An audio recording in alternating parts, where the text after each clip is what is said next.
I lost the GPS signal about 20 miles back, forcing me to rely on my uncle's hand-drawn map as I guided the rental car down an increasingly narrow dirt road. The Toyota's suspension protested against the uneven terrain, each bump and dip threatening to bottom out the undercarriage. Pine trees crowded close on either side, their branches occasionally scraping against the windows like curious fingers. "This can't be right," I muttered, squinting at Russell's crude map with its seemingly random landmarks. A bent tree here, a peculiar rock formation there, the kind of directions that made sense only to someone who'd traveled this path countless times. I slowed at a fork in the road, comparing the drawing to the actual landscape before turning left. The rental car's engine whined as I navigated up a steep incline. Just as I was beginning to wonder if I'd made a wrong turn, the trees parted to reveal a small clearing. There, nestled against the backdrop of dense forest, stood my late Uncle Russell's cabin. I parked beside his old pickup truck, which sat abandoned under a weathered tarp. The cabin itself was larger than I'd expected, a solid structure of dark logs with a metal roof and a wide porch wrapping around the front. It looked well-maintained despite Russell having lived here alone for the last 20 years of his life. After grabbing my duffel bag from the back seat, I approached the cabin, boots crunching on the gravel path. The porch steps creaked under my weight. According to the lawyer who'd handled Russell's estate, the key would be hidden somewhere accessible. Under a loose floorboard, I remembered, scanning the wooden planks of the porch. Near the corner, I spotted one that seemed slightly raised. I knelt down and pried it up with my fingers, revealing a small metal key resting in the dirt cavity below. The door unlocked with a heavy click. I pushed it open, greeted by the musty scent of a place that had been closed up for weeks. Dust motes danced in the beams of afternoon sunlight streaming through the windows. The interior was surprisingly spacious, an open living area with a stone fireplace, a kitchen tucked into one corner, and doorways leading to what I assumed were bedrooms. On a table near the entrance lay an envelope with my name written in Russell's distinctive handwriting. I set down my bag and opened it, unfolding a single sheet of paper. "Hayden," the note began, "if you're reading this, then I'm gone, and you've inherited this place despite our family's complicated history. I know you and your father never understood why I chose to live out here alone. Maybe you never will. But if you decide to stay, even briefly, there are rules you must follow. Not suggestions, rules." I frowned, continuing to read. 1. Lock all doors and windows at sunset. No exceptions. 2. Never answer knocks after dark, no matter what you hear. 3. Do not enter the woods at night. 4. If you hear your name called from the forest, ignore it. 5. If you see figures near the trees after dark, close the curtains immediately and do not look at them again. The note ended with a simple, "These will keep you safe. Russell." I reread the strange list, a mixture of amusement and unease settling in my stomach. My uncle had always been considered the family eccentric, the reason my father had broken ties with him years ago. Dad had called him paranoid and lost in superstition. Looking at these rules, I could understand why. I tucked the note into my pocket and began exploring the cabin more thoroughly. The kitchen was basic but functional, with propane appliances and shelves stocked with canned goods and dried foods. A generator hummed somewhere outside, providing electricity. The bathroom was surprisingly modern, with a shower that actually had decent water pressure when I tested it. One bedroom had clearly been Russell's, a simple bed with a handmade quilt, a dresser, and a nightstand with reading glasses still placed neatly beside a dog-eared paperback. The second bedroom was set up as a study, with bookshelves lining the walls. I browsed the shelves, surprised by the extensive collection. Many volumes focused on local history, forest ecology, and, more curiously, folklore. Entire sections were dedicated to myths about forests, ancient woodland spirits, and supernatural phenomena. I pulled out a book titled The Dark Woods, Pacific Northwest Legends, and flipped through pages filled with accounts of strange creatures and disappearances. A wooden filing cabinet in the corner held folders of Russell's personal papers. I felt slightly intrusive going through them, but as his only living relative and the cabin's new owner, I figured I had the right. Most contained mundane documents, property records, utility information, medical files. One drawer, however, held dozens of journals. I selected the most recent one and sat in the desk chair to examine it. Russell's handwriting filled page after page with observations about the forest, weather patterns, and wildlife sightings. But interspersed among these normal entries were disturbing accounts. October 15th, knocking again tonight, 3 times as always. Voice sounded like Sarah from the general store, but I know she's been dead for 5 years. November 2nd, something circled the cabin for hours, scratching at the walls. Don't look out, never look out. December 21st, longest night. They were more active. Many voices, many shapes by the tree line. Stayed away from the windows until dawn. I closed the journal, unsettled. Mental illness ran in the family. A great aunt had been institutionalized in the 1960s. I'd always assumed Russell's reclusiveness stemmed from something similar. A collection of photographs caught my attention next. Most showed the cabin and surrounding forest in daylight. Beautiful, peaceful scenes of nature. But several nighttime shots were different. The trees in these images seemed wrong somehow. Too dark, too dense, with branches that appeared to reach toward the camera. In one particularly disturbing photo, what looked like a tall, thin shadow stood between 2 distant pines, though it could have been a trick of the light. I glanced out the window, noticing the sun hanging low on the horizon. Despite my skepticism about Russell's rules, something about those journals and photos made me uneasy enough to take precautions. I moved through the cabin, methodically checking and locking each window. The front and back doors had deadbolts and sliding metal bars for extra security. I secured them all, feeling slightly foolish but compliant. Better safe than sorry in an isolated cabin, regardless of whether my uncle's fears had any basis in reality. As I finished, the last rays of sunlight disappeared behind the mountains, plunging the forest into darkness. I turned on lamps throughout the cabin, their warm glow creating a cozy atmosphere that helped ease my tension. I made a simple dinner from the supplies I'd brought, then settled on the couch with one of Russell's books about local history. The cabin creaked and settled around me, normal sounds for an older wooden structure. Outside, an owl hooted and wind rustled through the trees. I was just beginning to relax when I heard it. 3 slow, deliberate knocks on the front door. I froze, the book slipping from my fingers to the floor. The sound was unmistakable, not a branch hitting the cabin or an animal bumping against the porch. These were intentional knocks, evenly spaced and firm. "Hello?" A woman's voice called from outside. "Is anyone there? Please, I need help. I'm lost and my car broke down on the road." My first instinct was to get up and answer. Someone lost in these woods at night could be in real danger. The temperature dropped quickly, and the terrain was treacherous even in daylight. I stood and took 2 steps toward the door before Russell's note flashed in my mind. "Never answer knocks after dark, no matter what you hear." "Please!" the voice called again, more desperate now. "I can see your lights are on. I've been walking for hours. I'm so cold." My hand hovered near the deadbolt. The voice sounded genuinely distressed. A woman, probably in her 30s, with a slight quaver that suggested fear or exhaustion. "I just need to use your phone," she continued, "or directions to the main road. Please help me." I stepped back from the door, conflicted. What kind of person ignores someone in trouble? But then, what kind of person follows bizarre rules left by a possibly unstable recluse? The knocking came again, more insistent. "I know you're in there. Why won't you help me?" I retreated to the couch, my heart pounding. "There's a town 15 miles back down the road," I called out, compromising by responding without opening the door. "If you follow the dirt road south, you'll reach it." Silence followed my words. Then, in a tone that had subtly changed, becoming somehow flatter, "Open the door, Hayden." A chill ran through me. I hadn't told her my name. "Hayden Webb," the voice continued, pronouncing my full name with unnatural precision.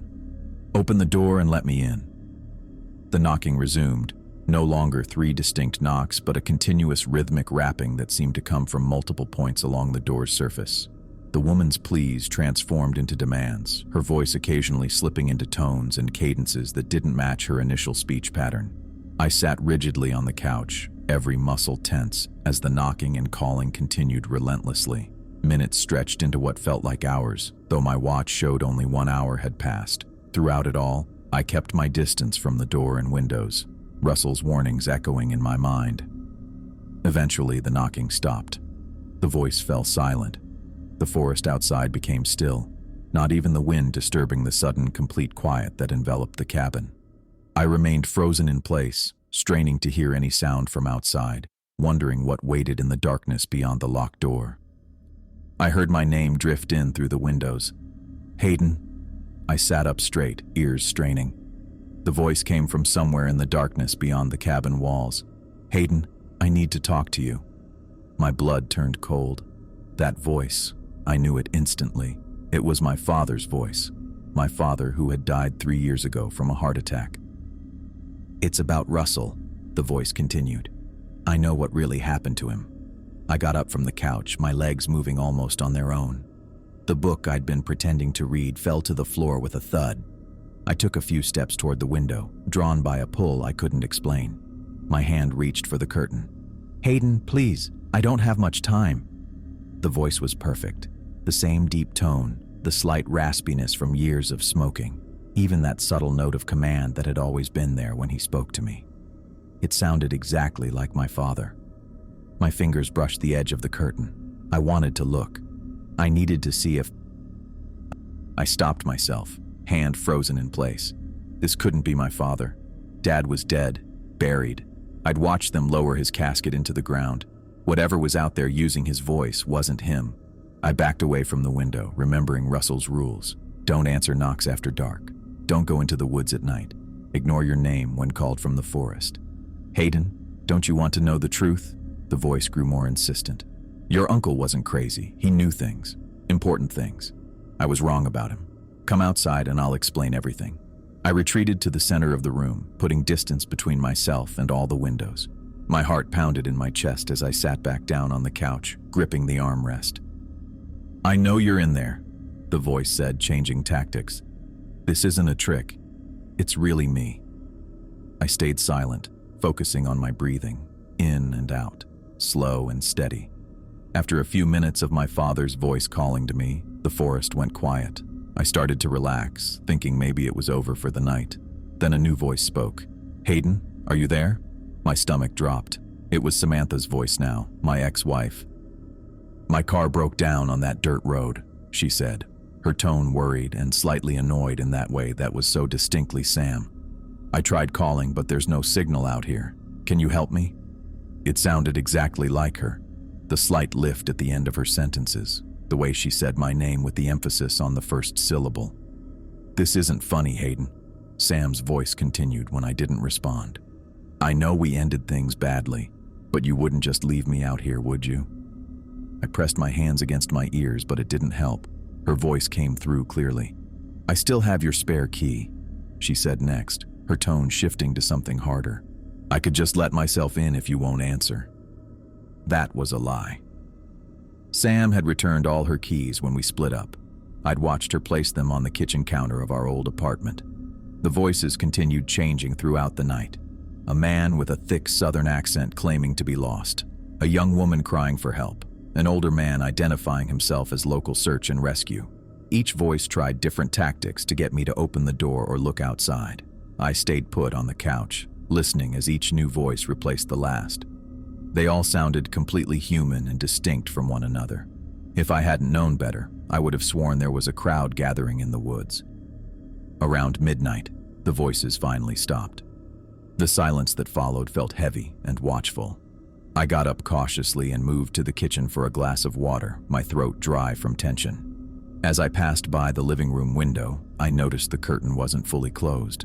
Through a small gap, I could see out to the tree line about 50 yards from the cabin.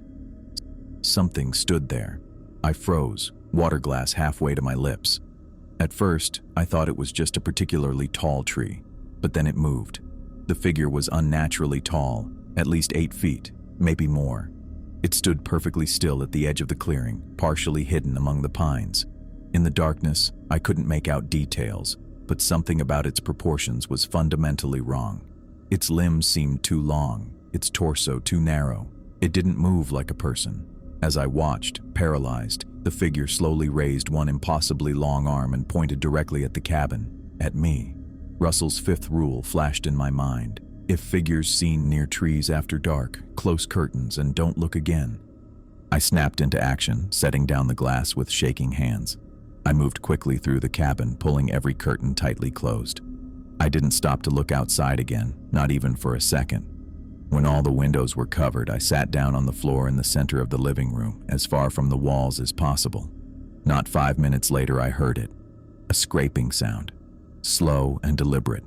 It started at the front of the cabin near the door, the sound of something hard dragging across the wooden logs. Scrap. It moved along the wall, a continuous, unhurried sound of claws or nails carving into the wood. The noise traveled around the corner of the cabin, following the exterior wall. Scrap. Scrap. Whatever it was, circled the entire cabin. The scraping, never pausing or hesitating. When it completed one circuit, it simply began another, and another, and another. I sat in the middle of the room all night, listening to that endless scraping. I didn't move. I barely breathed. The sound continued until the first hints of dawn lightened the sky beyond the curtains. Even after the scraping stopped, I waited. I watched as sunlight gradually filtered through the edges of the curtains, filling the cabin with a soft morning glow. Birds began to chirp outside, their normal morning songs a stark contrast to the night's horrors. I waited an extra hour after full daylight before I dared to look outside. My legs were stiff from sitting on the floor all night, and my back ached as I stood and stretched. Cautiously, I approached the nearest window and pulled back the curtain an inch. The forest looked completely normal. Sunlight dappled the pine needles.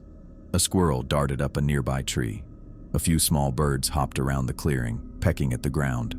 I opened the curtains fully, letting the morning light flood in. After checking all the windows and confirming the forest appeared normal, I unlocked the front door and stepped out onto the porch. The morning air was crisp and clean. Nothing seemed out of place. I might have convinced myself I'd imagined the whole thing. The voices, the figure, the scraping, if not for what I saw next. I walked around the exterior of the cabin, running my hand along the rough wooden logs. When I reached the spot where I'd first heard the scraping begin, I found them. Deep gouges carved into the wood at exactly shoulder height. The marks were about half an inch deep, as if made by something incredibly sharp. I followed the gouges. They circled the entire cabin without break, a continuous line of destruction. One complete circuit, perfectly level all the way around. The cuts were fresh, the exposed wood still light in color against the darker weathered exterior. I ran my fingers over one of the gouges, feeling the splintered edges. Whatever had made these marks had applied tremendous pressure. I tried to imagine what kind of claws or tool could carve so deeply into solid timber. The gouges were physical, undeniable evidence. Something had been here last night. Something had circled my cabin for hours, marking its territory, or marking me. I stepped back, looking at the forest that now seemed so peaceful in the morning light. Somewhere in those trees, something waited for darkness to fall again. I spent the day digging through online research using Russell's satellite internet connection. The signal was slow but steady, and I was grateful for my uncle's foresight in setting up this technological lifeline in such a remote location. My laptop sat on the kitchen table, surrounded by empty coffee mugs and hastily scribbled notes as I dove deeper into the digital rabbit hole. The first few searches yielded nothing special, just typical information about the national forest and hiking recommendations. But when I refined my search terms to include unexplained phenomena and the name of the nearby town, the results shifted dramatically. I clicked through dozens of forum posts and local news articles. A pattern emerged that sent chills through me despite the cabin's warmth. Over the past 50 years, at least 23 hikers had gone missing in these woods. Not all at once, but steadily. One every few years. The official reports cited exposure, animal attacks, or simply getting lost. But the comment sections told different stories. "My brother wasn't the type to get lost," wrote one woman. "He'd been hiking these trails for 30 years, and they never found his body, just his backpack sitting in the middle of the path." Another post from a local hunting guide warned, "Never stay after sunset. No matter what you hear, no matter what you see, the old rules exist for a reason." I scrolled through an archived newspaper article from 1978 about a search party that went looking for a missing 12-year-old boy. The search party itself disappeared. 5 grown men who knew the area well, gone without a trace. The only one who returned was a local elder who claimed he survived because he remembered the old ways and didn't answer when the voices called.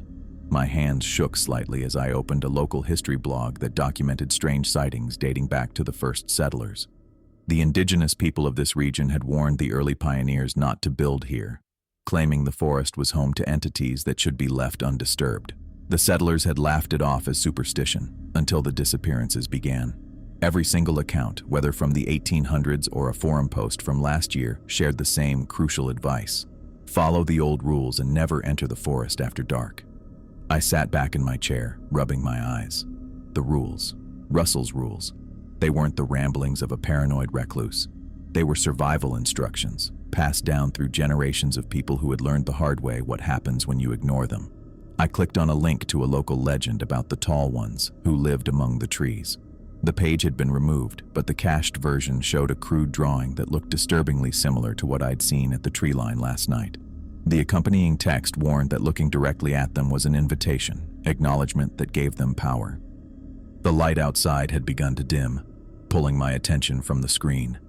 Sunset was approaching. I checked my watch, 5:30, earlier than yesterday. The days were getting shorter as winter approached. I closed my laptop and stood up, stretching my stiff back. My research had eaten up the entire day, but it had confirmed what I needed to know. Russell wasn't crazy. He was a guardian, keeping watch over a place few would understand. I moved methodically through the cabin, checking each window. I locked them one by one, testing the latches twice. At the front door, I slid the heavy metal bar into place, then checked the back door and did the same. The sun dipped below the tree line, casting long shadows across the clearing. I made a simple dinner of canned soup and crackers, eating quickly while keeping an eye on the darkening forest outside. The curtains remained open for now. Russell's fifth rule only mentioned closing them if figures appeared near the trees after dark. Night fell completely. I turned on every lamp in the cabin, creating a warm bubble of light that felt like a shield against what waited outside. I settled into an armchair with one of Russell's books on local folklore, but my mind kept drifting to the scratches circling the cabin. I ran my finger over the rough wood of the armrest, wondering what kind of force could carve into solid timber so easily. The first knock came earlier than it had last night. 3 sharp raps that echoed through the cabin. I glanced at my watch. Only 7:15. Whatever was out there was getting impatient. "Hello? Is anyone home?" The voice sounded like a young man, friendly and casual. "My friends and I are camping nearby and saw your lights. We just need some directions back to the main trail." I said nothing, turning a page in my book even though I wasn't reading the words. The knocking came again, harder this time. "Hey, we can see you moving around in there. We're lost, man. It's getting cold out here." The voice changed, becoming less friendly, more demanding. "Open the door, now." More voices joined in, a chorus of pleas and demands that grew increasingly hostile. They called me selfish, cruel, a murderer for leaving them outside. They threatened to break down the door, to burn the cabin, to find me when I least expected it. I sat perfectly still, focusing on my breathing. In through the nose, out through the mouth. The voices weren't real. Whatever was making them wasn't human. I just needed to wait it out. A movement caught my eye through the window, a tall, thin shape at the edge of the trees. I remembered the warnings from my research. Don't look directly at it. I stood up calmly and moved to each window, drawing the curtains closed without allowing my gaze to linger on the tree line. In the kitchen, the bathroom, the bedrooms, every window covered, every sight line blocked. The cabin fell silent for several minutes after I closed the last curtain. Then it started, the scraping sound. Just like last night, something hard dragged across the wooden exterior, circling the cabin in a slow, deliberate path. Around and around it went, occasionally pausing at a window or door before continuing its circuit. I sat in my armchair, hands resting on the armrests, breathing steadily. The fear was still there, but it had transformed into something more manageable. Knowledge had given me power, the power to understand that as long as I followed the rules, I would survive until morning. Hours passed. The scraping continued without pause, sometimes speeding up as if in frustration, sometimes slowing to an agonizing crawl.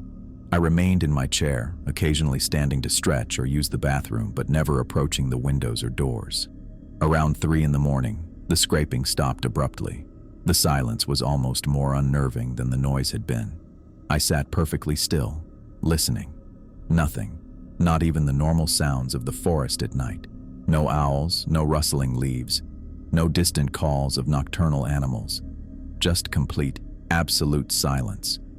I waited, tense and alert, but nothing happened. The silence stretched on until the first gray light of dawn began to seep around the edges of the curtains. When full daylight came, I approached the front window cautiously and pulled back the curtain an inch. Sunlight streamed in, along with the cheerful sounds of morning birds. I opened all the curtains, then unlocked the front door and stepped outside. The air was crisp and clean. I walked around the cabin, examining the exterior walls. Fresh scratches had been added to the ones from last night, creating a chaotic pattern of gouges in the wood. Some were deeper than others, as if whatever made them had grown frustrated during the night. I ran my hand over the marks, feeling the rough edges of splintered wood. They would need to be sealed before the next rainfall to prevent water damage. Russell must have done this regularly, maintaining his cabin after each visitation. Back inside, I made coffee and sat at the kitchen table, looking out at the peaceful forest. I had survived my second night by following Russell's rules exactly. For the first time, I understood why my uncle had chosen to live alone in this wilderness for so long. He wasn't hiding from the world. He was protecting it, keeping watch over something ancient and dangerous that most people would never understand. The coffee warmed my hands as I gazed out at the sunlit trees. By day, the forest was beautiful, alive with natural sounds and movement. It was hard to believe that after dark it transformed into something else entirely. I now knew why Russell had stayed and why he'd left the cabin to me instead of selling it. Someone needed to be here, someone who understood the rules and would follow them, someone who would keep the boundary between worlds intact. The question was, could I be that person? Could I live as Russell had, alone with this knowledge and responsibility? I didn't have an answer yet, but I had survived 2 nights, and I would survive more, 1 night at a time, by following the rules exactly. I endured my 3rd and 4th nights at the cabin by rigorously adhering to the rules. The pattern remained consistent. Knocks that started earlier each evening, voices that cycled through different tactics, and that endless scraping around the perimeter that continued until dawn. I didn't falter, didn't peek, didn't respond. I just waited them out. But the 5th night was different. I had settled into a routine by then, locking up before sunset, eating a simple dinner, then positioning myself in the center of the living room with a book I couldn't focus on. The knocking began at exactly 6:45, even earlier than before. This time, it wasn't the usual measured 3 knocks. The pounding came hard and fast, the door shuddering in its frame with each impact. Something was striking it with enough force that I could see the wood flexing, the metal bar across it vibrating with each hit. "Let us in," a man's voice called, followed immediately by a woman's higher pitch. "We know you're in there." More voices joined in, overlapping each other until it sounded like a crowd had gathered on my porch. The cacophony grew, some pleading, some threatening, some calling my name with a familiarity that made my skin crawl. "The forest belongs to us," said a voice that seemed to cut through all the others. "And so do you, Hayden Webb." The door buckled inward slightly, the wood splintering around the hinges. The metal bar held, but for how much longer? My heart was pounding so hard I could feel it in my throat. I stood up from my chair, backing away from the door. The windows were still uncurtained. I hadn't yet seen anything at the tree line that would trigger Russell's 5th rule about closing them. But then I saw them. Dozens of impossibly tall, thin figures stood at the edge of the forest, their forms darker than the night around them. They were perfectly still, like trees that didn't belong among the others, and every single one had an arm raised, pointing directly at the cabin. At me. I knew better, I really did. But some compulsion made me move to the window, made me part the curtain just slightly to confirm what I was seeing. Our eyes met, or what would have been eyes if these things had features I could discern. The moment stretched, and I felt something pass between us. Acknowledgement. I slammed the curtain shut and ran through the cabin, closing every other curtain with trembling hands. "You looked," said a voice right outside the window I'd just been at. Not shouting now, quiet, satisfied. The scraping sounds began, but not like before. This wasn't the methodical circling of previous nights. This was frenzied, multiple points of contact dragging across every exterior wall simultaneously. The cabin creaked under some new pressure. Then I heard it, something on the roof, scratching, dragging, thumping across the metal surface above me. I looked up at the ceiling, tracking the movement as it crossed from one end to the other. A heavy thud shook the entire structure. Dust and small bits of plaster rained down from the impact point. Another thud followed, then another. Something was trying to break through. I pulled Russell's note from my pocket where I'd kept it since arriving. There had to be something I'd missed, some instruction for when they escalated like this. Unfolding the paper with shaking hands, I noticed something I hadn't seen before, a small fold in the bottom corner. I carefully opened it to reveal additional text in Russell's spidery handwriting. Emergency only. Go to the basement. Follow the tunnel. Don't look back. Basement. I hadn't seen any basement entrance in my exploration of the cabin, but if Russell said there was one, I moved quickly through the cabin, searching for any sign of an access point while the pounding on the roof intensified. In the smaller bedroom, I pulled back the worn rug and there it was, a square outline in the floorboards with a small metal ring, a trapdoor. The ceiling above me cracked, a thin fissure appearing in the plaster. Whatever was up there was getting closer to breaking through.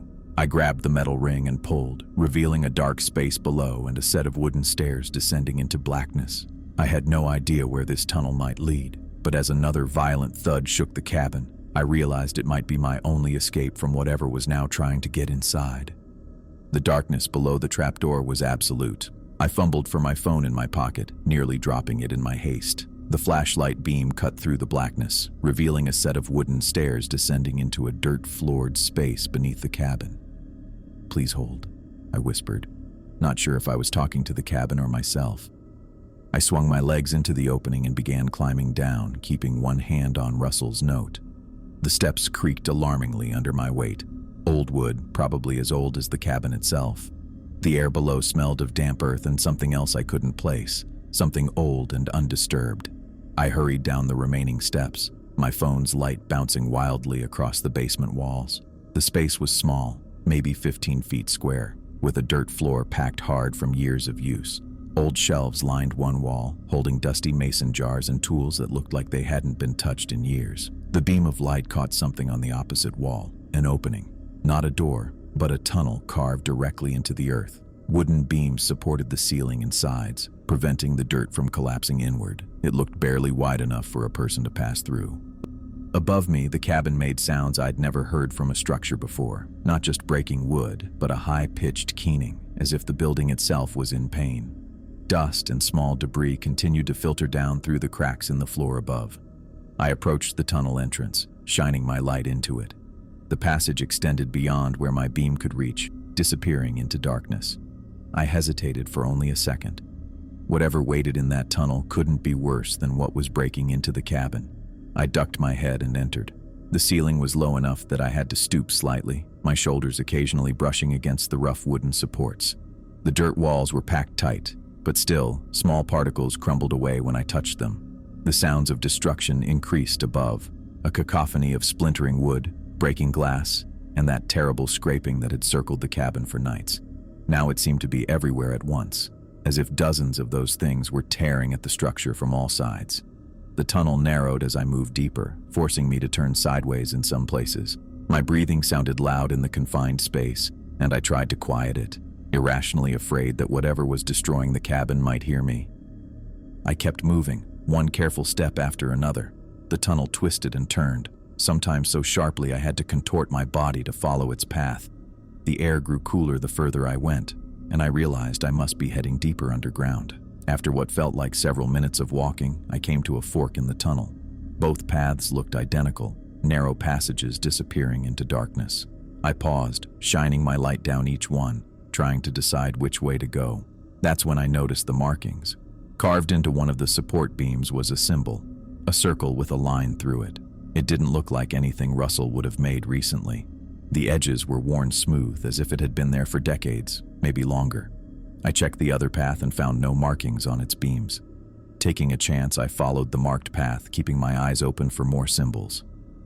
Sure enough, at the next junction, I found another marking, different this time, a series of wavy lines that reminded me of water. I followed that path, and the pattern continued. Each time the tunnel branched, one direction would be marked with these strange, ancient-looking symbols. The sounds from the cabin had faded completely now. Either I'd traveled too far to hear them anymore, or I didn't want to think about the alternative. The tunnel began to slope upward. My legs burned from the awkward crouching position I'd been forced to maintain, and sweat dripped down my back despite the cool air. I kept moving, following the symbols that Russell, or someone before him, had left as guides. After what must have been at least 20 minutes of walking, I noticed a change in the air. It smelled fresher, and I could feel the slightest movement against my face. I was getting closer to an exit. The tunnel widened slightly, allowing me to stand straighter. The dirt floor gave way to stone, and the wooden supports became less frequent. Finally, I saw what looked like a wall of stacked stones ahead, with slivers of darkness showing through the gaps between them. I approached cautiously, shining my light through one of the gaps. I could see trees, their branches swaying slightly in a night breeze. I'd made it out of the tunnel, but where was I? I found a section of the stone wall that looked less stable than the rest and carefully pushed. Several stones shifted, creating an opening large enough for me to squeeze through. I emerged into what appeared to be a small structure made of stacked stones, like a crude shelter or perhaps an old storage cellar, long abandoned. Most of its roof had collapsed, leaving it open to the night sky. I turned off my phone's flashlight to preserve the battery and to help my eyes adjust to the darkness. As they did, I realized I could see a glow in the distance through the trees. Not the warm yellow of electric lights, but something else. A cold, shifting illumination that seemed to pulse and writhe. I moved to the edge of the stone structure and peered out. Through a gap in the trees, maybe half a mile away, I could see where my cabin stood, or had stood. The entire structure was engulfed in what I can only describe as swirling darkness. Not fire, not smoke, but something that seemed to bend the very air around it, like heat waves, but darker and more substantial.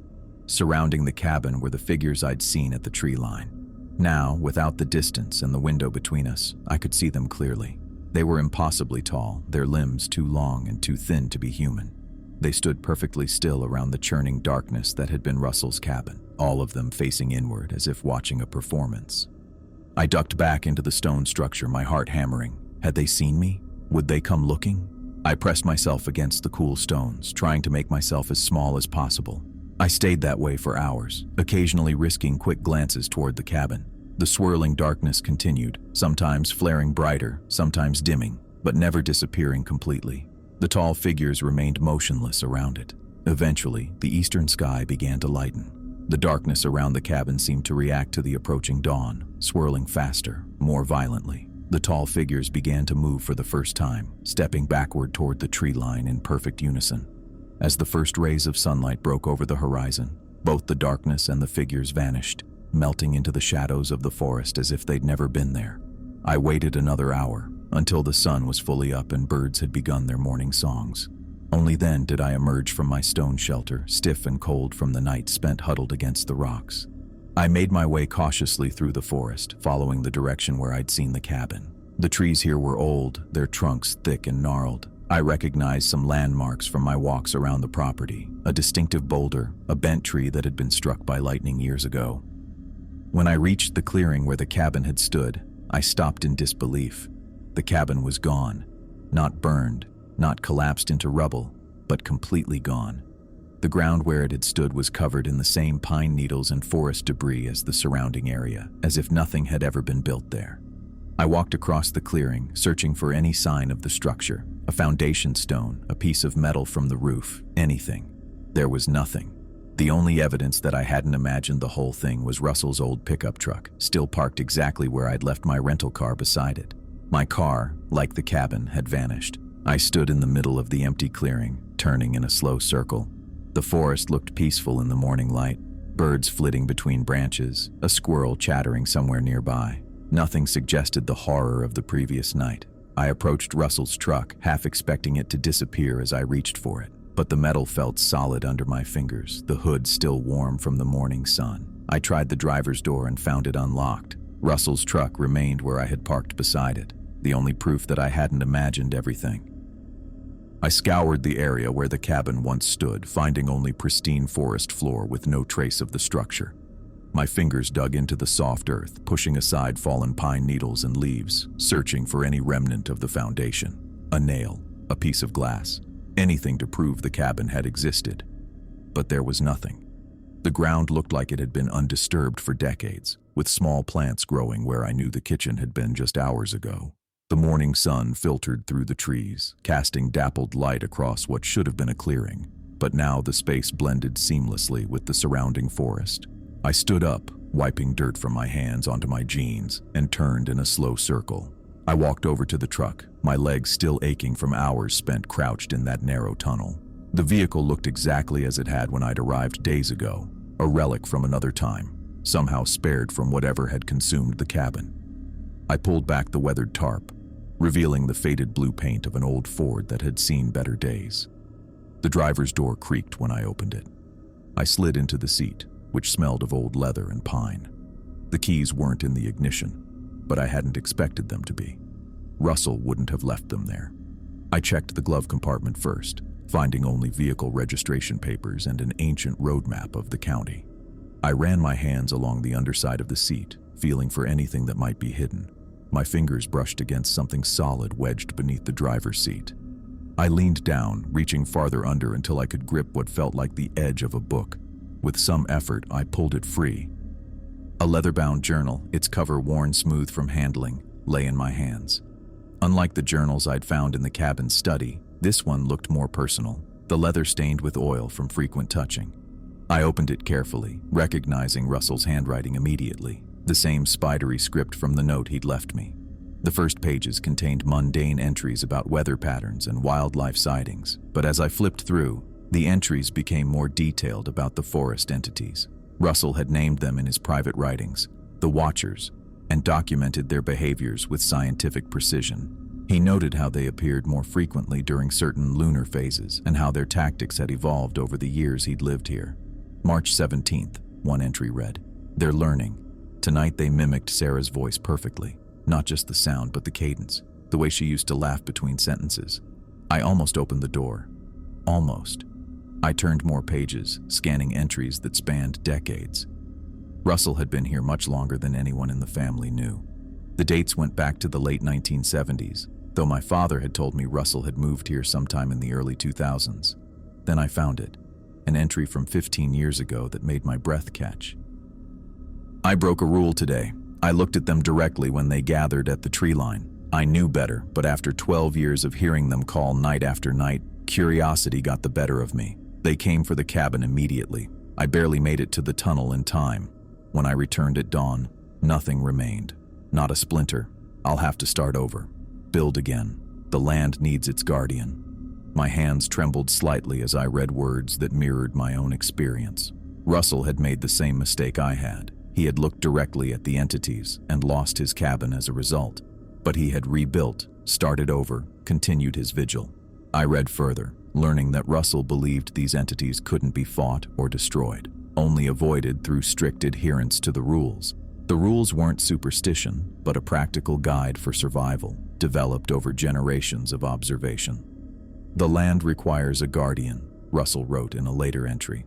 "Someone who understands what waits in the darkness. Someone who respects the boundary between worlds. I had hoped Caleb would take up this mantle after me, but he refuses to believe. Perhaps his son will understand what I've tried to protect all these years. He had been thinking of me long before his death. This wasn't just an inheritance of property. It was the passing of a sacred responsibility." Russell had been a sentinel, maintaining an ancient covenant with forces beyond ordinary understanding. The final pages of the journal contained detailed instructions for building a new cabin with the proper protective measures. Russell had included drawings of symbols to be carved into the foundation stones, specifications for the placement of windows and doors, and materials that would best withstand what he called their influence. I closed the journal and sat in silence, watching sunlight play across the forest floor where my temporary home had stood. I had a choice to make: walk away from this place forever, or accept the role Russell had prepared me for. The practical part of me wanted to start the rental car and never look back, but the car was gone, consumed along with the cabin. Something deeper told me I couldn't leave. Whether it was curiosity, duty, or something else entirely, I knew what I needed to do. I started the truck using the spare key Russell had hidden in the wheel well. The engine coughed to life, surprisingly strong for its age. I drove slowly down the dirt road, following Russell's hand-drawn map in reverse until I reached the small town 15 miles away. The hardware store owner raised his eyebrows when I listed what I needed: lumber, tools, nails, a generator, basic furniture supplies, but asked no questions when I paid in cash from my emergency fund. I made 3 trips between town and the clearing, the old truck groaning under the weight of materials. I worked through the day and into the evening, following Russell's instructions to build a small, one-room shelter near where the original cabin had stood. I wasn't a carpenter by trade, but I'd helped my father with enough projects growing up to manage the basic structure. The foundation came first. Flat stones placed in the pattern Russell had drawn, each carved with symbols I didn't understand but reproduced faithfully. The walls went up next, then the roof. It wasn't pretty, but it would keep out the rain and cold. I installed the simple door last, hanging it carefully on sturdy hinges with both a deadbolt and the sliding metal bar that Russell had specified as essential. When the shelter was complete enough to be secure, I took out my knife and carefully carved the 5 rules into the wooden door. 1. Lock all doors and windows at sunset. 2. Never answer knocks after dark. 3. Don't enter the woods at night. 4. Ignore your name if called from the forest. 5. If figures are seen near the trees after dark, close the curtains and don't look again. I stared at these words, remembering how I'd initially dismissed them as the paranoid ramblings of an eccentric old man. Now I understood them as survival instructions, proven effective through years of trial and error. After a moment's hesitation, I added a 6th rule, carving the letters deeper than the others. 6. If you break a rule, there is no third chance. As darkness approached, I moved inside my crude shelter. It wasn't comfortable, just a cot, a small table, a camp stove, and some basic supplies. But it was secure. I checked every window, making sure each latch was tight. I locked the door and slid the metal bar into place, just as I had done in Russell's cabin. Night fell quickly in the forest. I lit a lantern, not yet having connected the generator, and sat on the edge of the cot. The small space felt both confining and oddly safe, like being in a fortress against the coming siege.